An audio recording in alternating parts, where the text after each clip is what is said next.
Limbo isn't just one of the best XBLA games of the year, it's one of the best games you'll play this year on any platform.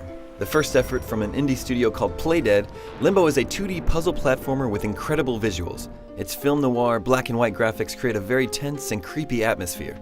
I couldn't keep the other IGN editors away from my TV while I was playing in the office.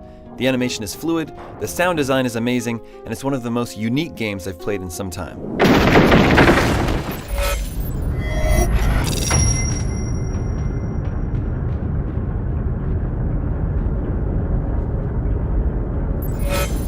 You control a young boy who wakes up in a forest with no indication of who you are, how you got there, or where you're going. You set out to explore this bizarre environment, but soon find it to be a dangerous place, at which point your motivation becomes clear. You need to get the hell out of there. No cutscenes or loading screens will interrupt the action, making it very easy to be swept away in Limbo's disturbing world. From beginning to end, the game never stops surprising, delighting, and horrifying the player. There are some pacing issues though. In the first half of the game, you encounter many interesting creatures and what appear to be other children who are not too happy to see you. Then the second half takes place in a deserted industrial area. The puzzles become more interesting and complicated, but the absence of other life forms weakens our emotional connection with the game. Limbo's final moment is amazing, one of my favorite game endings ever. But the lead up to it needed more of a climax.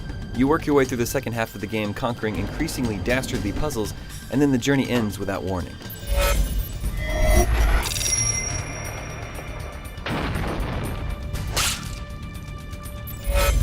So what do you actually do in Limbo? Well, you die a lot, but don't worry, the game avoids being frustrating. The developers describe Limbo as a trial and death game. As you make your way through the forest, you'll come across obstacles that will often kill you immediately in shockingly gruesome ways. I mean, how many times have you seen a little boy be decapitated by a bear trap?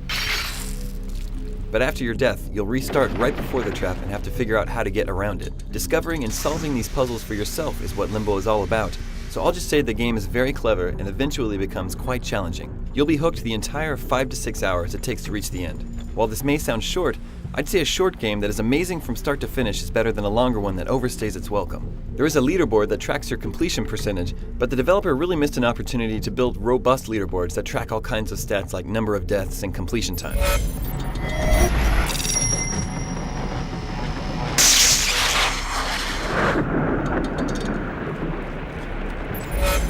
Don't let the short length keep you from experiencing this incredible achievement. Very few games are as original, atmospheric, and consistently brilliant as Limbo. It belongs in everybody's collection.